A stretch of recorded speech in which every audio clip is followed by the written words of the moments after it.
All right, it is September 27th, 2024. We're at Art All Night in Mount Pleasant. Could you tell us your name? Miriam. Miriam, could you tell us a little bit about what brings you here tonight and your relationship to the neighborhood? Yes. So, actually, fun fact, back where I'm from in California, Pasadena, there's art nights, and it happens twice a year, and it's my favorite event to go to. So I'm new to the neighborhood, and I saw that there was going to be art night tonight, so I decided to come by. Oh, that's terrific. And so you're from Pasadena. Yes. And how long have you been in Washington, D.C.? I've been in D.C. now for a month. For 1 month. And what brought you to this city? So I started doing a fellowship. It's a 1-year fellowship at Sojourners. And what really drew me to it was that it's like the intersection of intentional living community with faith and social justice, both like intertwined.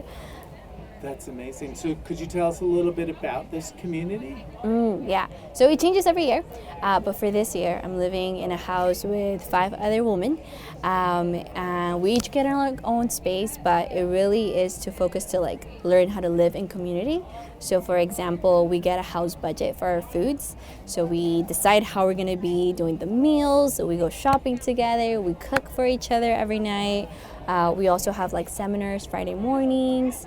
We go to work together. We're like working and living together, and are also like encouraged to grow in our faith together. So some of us practice going to church together and so forth. But it's really, there's also like a component of frugality because it's a stipend based.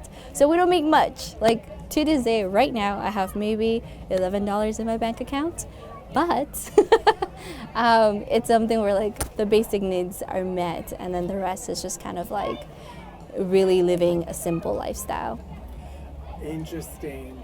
And how long has this community been active? Yeah, I want to say it dates back to the beginning of, even before maybe. So Sojourners, what it was at first was a magazine that came out around the Vietnam War. So it was like commentary, but then also a way of like putting a stance of like people, in particular this group of college folk, wanting to like vote or just kind of like rebel against it. And so from there was when like the intentional community started.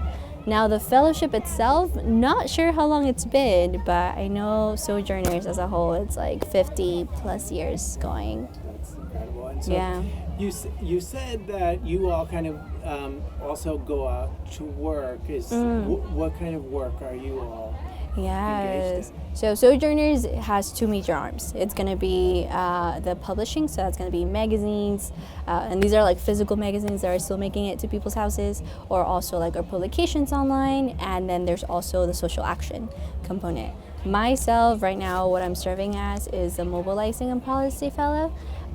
So what that means is that I just support kind of like what Sojourners is taking action on, and that's a lot of like educational. It's very much just putting information out there for people to be empowered and make their own mind about how to show up in spaces, but with like the Christian lens on top of it. I see. And what are those issues that are kind of important right now for that Sojourners is mobilizing around? Yeah, right now, because we're around an election time, elections. That's one big one. Another one is early childhood development, and also our mummies of color. So just kind of like bringing light into a couple of different things. How churches could support families and babies from an early age, because the first 1,000 days of a baby's life, it's like crucial for their development. But then also taking into account that like different people of color are not dealt with or also like supported the same across boundaries. So that's another one. Immigration's another one. That's one that I'm personally very passionate about. And I know we have a couple more, but I'm still learning. Tell us a little bit about immigration, because that is your passion. Yes, so immigration's my passion because I'm documented. So I'm originally from Mexico City. I've been here for like 20 years. I'm 27 now. And it's something where, to me, it's my lived experience. So just equal opportunity for all, but then also pathways to citizenship is another one. Experiences right now, we're I think a couple weeks shy from rhetoric towards Haitian immigrants in, what was it, Ohio might have been, being like falsely accused that they were eating cats and dogs. And like how now I could laugh at it, but hearing it first time and thinking about other folks, how that could really implicate more tension between people, especially just things where I know within immigration there's so much like, if you don't know somebody personally, or maybe are going off like a general assumption of like immigrants are criminals, or they're here to steal your jobs, or they could vote, all these things that are mainly false. It really creates tensions between people. So something that I see very much hand in hand with immigration is also like racial justice and reconciliation. Earlier this morning, we had a seminar and we talked about this neighborhood in particular. But it also kind of brought the question, because my background is in sociology, and so I got to do this geography/sociology class where I learned about ethnic enclaves, and I thought it was like the coolest thing to learn about pockets where like neighborhoods and cultures have like accumulated, and maybe it's something that like we enjoy now because we could go to Little China for a good meal, or maybe I don't know if there's one here, but back at home there's like a little Filipino town, and I know I could go there for like my best grilled food, but also kind of like posing the question of how could we include each other and invite each other and celebrate our differences, while also like flourishing diversity without gentrification playing a part into it, was kind of like a big question that came up for me, because we learned about Berry Farm here in DC and the history with that being one of like the first Black towns, but that right now it's being thought to be considered I know the word, it might come back to me, historical, I think like a historical city, so that those buildings could be protected, because some of them have already, people have been pushed out from this town. There's new development happening, and if they're able to make this landmark a historical mark, then it's going to save a couple of buildings from being demolished, and that's historic. It was like the first, from my understanding from today, Black town, and it just carries so much meaning for people, and especially with the history here in DC being highly built by slaves and immigrants too, it's something where I feel like it's due. Wow. And first of all, I applaud you for learning so much about the history in 1 month. It's incredible. Thank you. And teaching us. So you've been in the neighborhood for a month. Obviously, Sojourners is a very important part of your community. Are there other places beyond Sojourners that you've found community while you've been here? Slightly. I feel like I'm touching the cusp.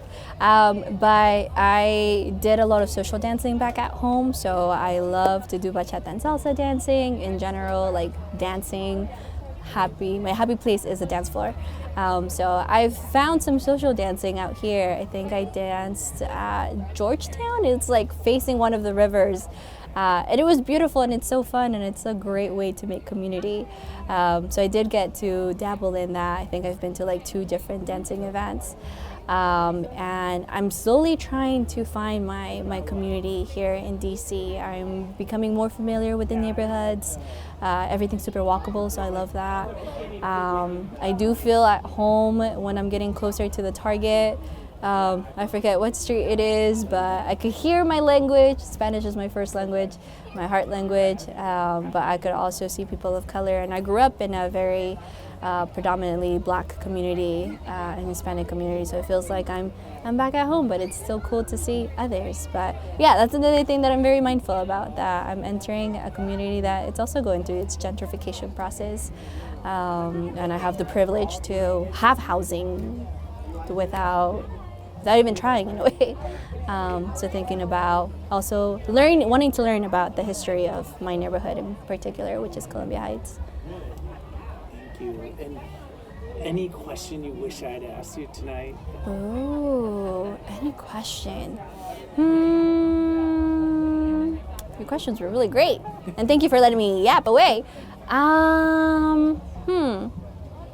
Maybe a question around what stood out of the community to me so far, especially like as a newcomer. Great. Yeah. What stood out? Oh, what stood out? Let's see. I think, I don't know if this is a DC thing, but everything is so green here.